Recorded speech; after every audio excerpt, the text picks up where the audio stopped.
नमस्कार मित्रांनो. इंटरव्ह्यूपुरतं इंग्लिश बोलणं शक्य आहे का? जेव्हा आपल्याला जॉबला इंटरव्ह्यूला जायचं असतं त्यावेळेस आपल्याला जेवढं इंग्लिश विचारलं जातं तेवढंच बोलता यायला पाहिजे किंवा ते तरी ॲटलिस्ट कॉन्फिडन्सली बोलता आलं पाहिजे. आता बरेच जण मला विचारतात की जेव्हा ॲक्च्युअल जॉब करायचा असतो तेव्हा किती इंग्लिश लागतं?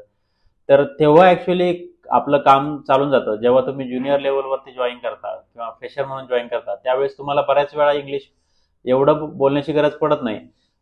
बोललं तरी फक्त मराठी किंवा हिंदीमध्ये पण बोलणारे लोक असतात. त्यामुळं तेव्हा ॲक्च्युअल लागत नाही. परंतु तुम्हाला इंटरव्ह्यू पुरतं तरी इंग्लिश आलं पाहिजे. त्यावेळेस तरी तुम्हाला बोलता आलं पाहिजे. तो थोडाफार कॉन्फिडन्स दिसला पाहिजे. त्यासाठी काय प्रिपेअर करायचंय ते आज आपण बोलणार आहोत. जो काही माझा प्रॅक्टिकल अनुभव आहे तो इथे मी सांगण्याचा प्रयत्न करणार आहे. जिथं मी ज्या काही गोष्टी मला असं वाटतं की ज्या तुम्हाला हेल्पफुल असतील त्या मी इथं सांगण्याचा प्रयत्न करणार आहोत. कारण जे काय आहे मी पण ग्रामीण भागातून आलेला असल्यामुळं मला पण बऱ्याचशा वेळा अशा अडचणी आल्या की ज्यावेळेस आपल्याला बोलायचं असतं त्यावेळेस आपला कॉन्फिडन्स लो होऊन जातो. मग नेमकं कसं प्रिपेअर करायचं, कोणत्या गोष्टी केल्या तर आपल्याला जास्तीत जास्त लवकर त्याचा फायदा होईल आणि म्हणजे जे काही प्रश्न इंटरव्ह्यूमध्ये विचारले जातात त्यावरती आपल्याला उत्तर देता येईल. तर त्यासाठी सुरुवातीला काही गोष्टी मी सांगणार आहे की आपल्याला जेव्हा इंग्लिशमध्ये बोलायचंय तर त्यावेळेस आपल्याला पहिली गोष्ट आपलं प्रिपरेशन पाहिजे आणि दुसरी गोष्ट म्हणजे आपण काय ॲक्शन घेतोय. म्हणजे आता प्रिपरेशन करण्याच्या पूर्वी आपल्याला स्वतःला कोणत्या लेव्हलवर आहे आपण हे आपल्याला समजणं गरजेचं आहे. म्हणजे तुम्हाला ॲक्च्युअल ही गोष्ट समजणं गरजेचं आहे की जेव्हा कधी तुम्ही इंटरव्ह्यूला जाणार आहे त्यावेळेस आपण आता कोणत्या लेव्हलवरती म्हणजे आपलं प्रिपरेशन किती आहे याची क्लॅरिटी असणं गरजेचं आहे. म्हणजे तुम्ही म्हणशाल की माझं कॉलेज झालंय, माझं जे काही सेमी इंग्लिशमध्ये मी शिकलोय किंवा मराठी मीडियममध्ये शिकलोय किंवा इंग्लिश मीडियममध्ये शिकलोय, तरी आपलं स्वतःचं आपण मूल्यांकन केलंय का किंवा असेसमेंट जे म्हणतो आपण ते केलंय का? की तुम्हाला एखादा प्रश्न विचारला तर तुम्ही इन्स्टंटली बोलू शकता का थोडा विचार करावा लागतो? तुम्ही मराठीत विचार करता आणि नंतर त्याचं ट्रान्सलेट करतात आणि मग इंग्लिशमध्ये बोलण्याचा प्रयत्न करतात. तर याचं जे मूल्यांकन म्हणतो की आपण आता कोणत्या लेवलवर आहोत. म्हणजे तुम्हाला इंग्लिश कोणी बोललेलं समजतंय, परंतु जेव्हा तुम्हाला स्वतःहून बोलायची वेळ येते तेव्हा ते बोलता येत नाही. तर याची क्लॅरिटी असणं गरजेचं आहे. म्हणजे जर तुम्हाला असं वाटतं की मला कोणी काही बोललं किंवा कोणी काही सांगितलं, काही मी वाचलं तर ते मला पूर्ण समजतं किंवा त्यातलं काहीच पार्ट समजतो. पण ॲटलिस्ट एखादा पॅराग्राफ जर तुम्ही वाचला तर त्याचा कॉन्टेक्स्ट तरी समजतो का? म्हणजे तुम्ही याच्यातला मतितार्थ म्हणतो आपण तेवढं तरी समजतंय का? आणि जोपर्यंत तुम्ही कॉलेज करतायत किंवा बेसिकली कॉलेज झाल्यानंतर जेव्हा जॉब सर्च करता तेव्हा बऱ्याच वेळा आपलं इंग्लिश आपण समजू तर शकतो. अडचण नेमकी बोलायला असते. ही अडचण म्हणजे का अडचण असते? तर त्यासाठी वेगवेगळे मुद्दे आहे. मग कोणी म्हणेल की तुमचा व्होकॅब्युलरी नाहीये, म्हणजे शब्दसंग्रह नाही इंग्रजीचा. कोणी म्हणेल ग्रामर नाहीये. मग तुम्हाला बोलायची प्रॅक्टिस नाहीये. असे बरेचसे कारणं देतील. परंतु हे कारणं आयडेंटिफाय करण्याच्या अगोदर आपण आपली लेव्हल स्वतः जाणून घेणं गरजेचं आहे आणि आपल्याला किती प्रिपरेशन करावं लागणार आहे याची आपण स्वतः एक तपासणी करणं गरजेचं आहे. मग हे कसं करायचं? तर आपण स्वतःहून एखादा पॅराग्राफ वाचायचा आहे पहिल्यांदा आणि तो आपल्याला किती समजलाय त्यावरती आपल्याला त्याच्यातून आपण पॉइंट्स काढू शकतो का?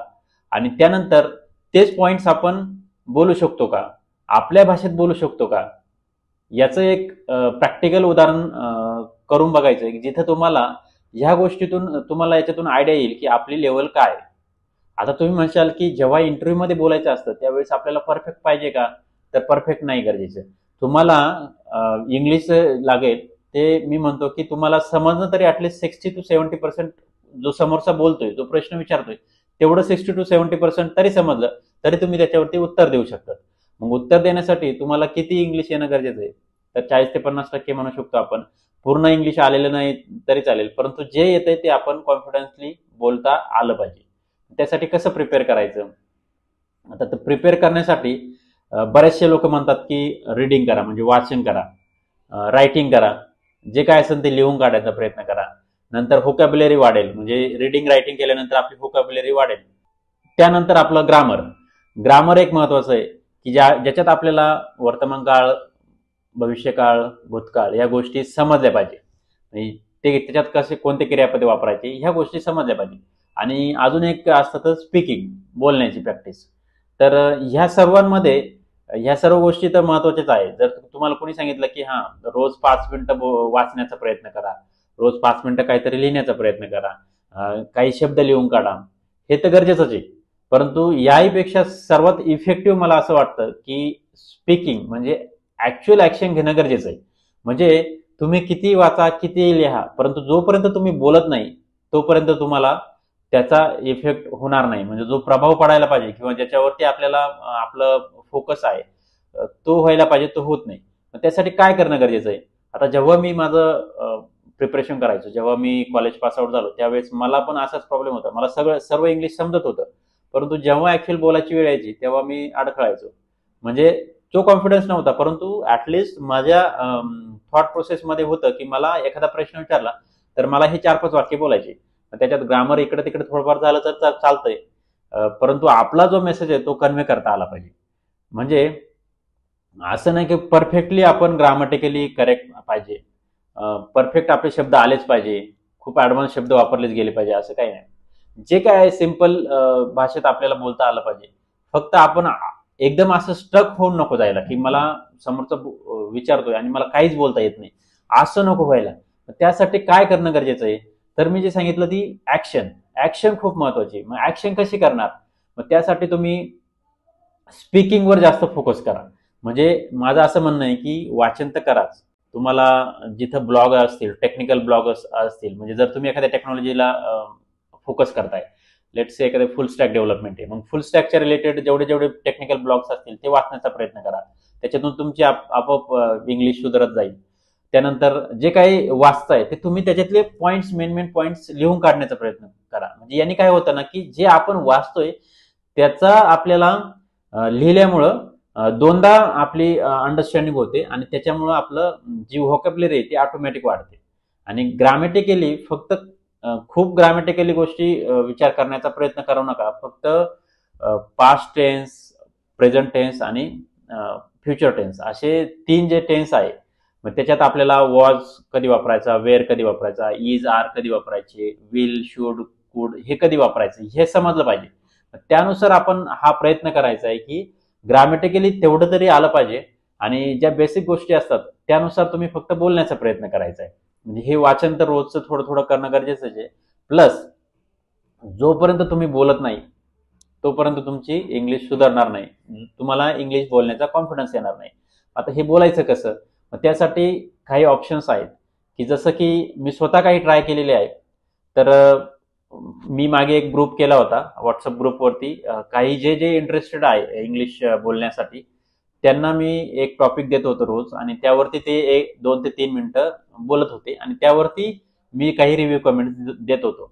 आता हे जवळपास आम्ही 2 ते 3 महिने केलं आणि याचा खूप चांगला इफेक्ट झाला, जेणेकरून बऱ्याच जणांचं चांगलं इंग्लिश इम्प्रूव्ह झालं आणि त्यांना बोलण्याची थोडीशी म्हणजे कॉन्फिडन्स आला तो. तर हे का झालं? तर ऍक्शन म्हणजे आपण जे काय करतो त्याची डायरेक्ट ऍक्शन घेतो, त्यामुळं असं होतं. आता हे कसं करता येईल तुम्हाला पण? तर तुम्ही आजूबाजूला तुमचे कोणी मित्र असतील त्यांचा ग्रुप बनवा आणि रोज एक टॉपिक घ्या. एका टॉपिकवरती सगळ्यांनी 2 मिनिटं 3 मिनिटं व्हिडिओ बनवा. सेल्फी व्हिडिओ बनवू शकता मोबाईलमध्ये आणि तो व्हिडिओ तुम्ही ग्रुपवर टाकत चला. बाकीचे लोक ते जेन्युअनली रिव्ह्यू करतील. म्हणजे असे मित्र नको की जे आपल्या बोलण्यावरती टिंगल टवाळ्या करतील, असे नको. ज्यांना खरंच स्वतःची इंग्लिश सुधारायची आणि आपल्याला पण मदत करतील असे मित्र तयार करा. जे म्हणतात ना की संगत चांगली पाहिजे. आपण कोणत्या संगतीत आहे, जे मित्र आपल्याला आपल्या विकासासाठी, उद्धारासाठी मदत करतील अशा मित्रांच्या संगतीत राहणं गरजेचं आहे. म्हणजे आणि आपण पण तसंच पाहिजे. आपण पण एखादा मित्र आहे म्हटल्यावर आपण पण दुसऱ्याला मदत करता आली पाहिजे आपल्याला. आपण पण त्याच्या उद्धारासाठी जेवढी मदत होईल तेवढी करायची. त्यासाठी असे 4-5 जणांचा ग्रुप मिळवा, एक व्हॉट्सअप ग्रुप करा, रोज एक व्हिडिओ बनवा. हा व्हिडिओ आता किती दिवस करायचा? तर छोटे छोटे चॅलेंजेस घ्या. म्हणजे 7 दिवसाचं चॅलेंज, म्हणजे रोज एक व्हिडिओ टाकणे. म्हणजे आता हे व्हिडिओ टाकणे पण एवढं सोपं नाही. म्हणजे आपल्याला वाटतं की हा 1 मिनिटाचा व्हिडिओ म्हणजे काहीच नाही, परंतु नाही, याच्यात पण खूप एफर्ट जातात. ऍक्च्युअली व्हिडिओ समोर बोलणं म्हणजे ही मोठी गोष्ट आहे. आणि तुम्ही जेव्हा ही गोष्ट कराल त्यावेळेस तुम्हाला तुमची आपोआप थॉट प्रोसेस जी आहे ना ती ऍक्टिव्ह होत राहते. सबकॉन्शियस माइंडमध्ये तुमच्या बरोबर तेच विचार चालू राहतात आणि त्यानुसार तुम्ही प्रिपेअर करतात. आणि मग त्याच्यात बऱ्याचशा गोष्टी असतात. आपले हावभाव कसे असतात, आपलं पॉज कसा आहे, आपण कसं बोलतो, कोणते शब्द यायला पाहिजे होते, ग्रामर कुठं चुकलं, आपण स्वतःही आपलं रिव्ह्यू करू शकतो, आपले मित्रही रिव्ह्यू करू शकतात. आणि हे एकमेकाला जर सपोर्ट केला तर तुम्ही या गोष्टींमध्ये लवकर करू शकता. आता टॉपिक कोणते घ्यायचे याच्यात, तर इंटरव्ह्यूचे टॉपिक घ्या. म्हणजे मेन मेन गोष्टी असतात, जसं की tell me about yourself, त्याच्यानंतर your strength and weaknesses, what are the challenges you faced in your projects, असे काही क्वेश्चन्स, कॉमन क्वेश्चन्स असतात, त्याच्यावरती बोलण्याचा प्रयत्न करा. आणि याने काय होतं की आपले जे काही बोलण्याचा जो कॉन्फिडन्स आहे तो आपण आपोआप इम्प्रूव्ह होत जाईल. आता 7 दिवसाचं चॅलेंज करा, ते जर व्यवस्थित झालं तर पुढं 11 दिवसाचं करा, 21 दिवसाचं करा, 1 महिन्याचं करा, त्यानंतर वाटलं तर हे कंटिन्यू करत चला. जेव्हा तुम्ही कंटिन्यू करत असाल तुमचा आपोआप कॉन्फिडन्स येईल. आता याच्यात कसं असतं ना की आपल्याला वाटतं की हा हे खरंच इफेक्टिव्ह आहे का, नाही हे इफेक्टिव्ह आहे. तुम्ही लिहिण्या वाचण्यापेक्षाही जेव्हा तुम्ही स्वतःहून बोलण्याचा जेव्हा प्रयत्न करतात तेव्हा हे खूपच जास्त इफेक्टिव्ह आहे. आता अजून काही ऑप्शन्स आहेत, जसं की टोस्ट मास्टर क्लब असतात, म्हणजे तिथं ते पेड असतात, वीकली एकदा भेटतात. आपण ते एक टॉपिक देणार, आपण एक 4 ते 5 मिनिटं त्याच्यावरती एक स्पीच तयार करायचं आणि त्याच्यावरती बोलायचं, जेणेकरून आणि तिथे गेल्यानंतर आपल्याला ते लोक आपल्याला रिव्ह्यू करतात आपलं, आपण कसं बोलतो, आपण कुठे चुकलो, आणि ते एनकरेज करत असतात आपलं इम्प्रूव्ह होण्यासाठी. तर ऑनलाईन पण होत असतात, तुम्ही ऑनलाईन सर्च करू शकता टोस्ट मास्टरचे, आणि तुमच्या जवळचे जे टोस्ट मास्टरचे ग्रुप आहे तिथं जॉईन करण्याचा प्रयत्न करू शकता, जेणेकरून तुमचं जे स्किल आहे ते डेव्हलप होऊ शकतो. अजून काही ऑप्शन्स आहे की जसं की तुम्हाला जर असं व्हॉट्सअप ग्रुप वगैरे करणं शक्य नसेल तर तुम्ही स्वतःहून एक टॉपिक घ्या, 2 मिनिटं बोला, 3 मिनिटं बोला त्याच्यावरती. थोडंसं बॅक ऑफ माइंड ते राहू द्या की आपल्याला ह्या टॉपिकवरती बोलायचं. दिवसातून स्वतःहून त्या टॉपिकवर एकटे एखाद्या खोलीत जाऊन बोलले तरी काही हरकत नाही. तिथं तुम्ही स्वतःची प्रॅक्टिस करा. जसं की एखादा इंटरव्ह्यूवर आपल्याला प्रश्न विचारतोय त्या दृष्टीने तयार करा. आणि हे जर केलं तर तुम्ही, तर नक्कीच याचा फायदा होईल. आणि म्हणजे ऍक्शन खूप गरजेची आहे. ती ऍक्शन जर तुम्ही घेतली तरच तुम्हाला याच्यात इम्प्रूव्हमेंट दिसणार आहे. आणि याचं स्वतःला चॅलेंज द्या, म्हणजे असं नाही की आपल्याला कोणीतरी येऊन आपल्याला शिकवलं पाहिजे, असं नाही. जोपर्यंत तुम्ही स्वतःहून करत नाही तोपर्यंत हे होणार नाही. आणि एक गोष्ट अशी सांगायची की मला फक्त इंटरव्ह्यू पुरतं शिकलो आणि ऍक्च्युअल जॉबमध्ये काम करायची वेळ आली तेव्हा इंग्लिश बोलता आलं नाही तर त्याची काही काळजी करू नका. ज्युनियर लेवलला एवढं काही अपेक्षा नसते. जसं जसं तुमचा एक्सपिरियन्स होत जातो तसं तसं तुम्ही चांगल्या पद्धतीने इंग्लिश बोलू शकता, त्याच्यात इम्प्रूव्हमेंट करू शकता.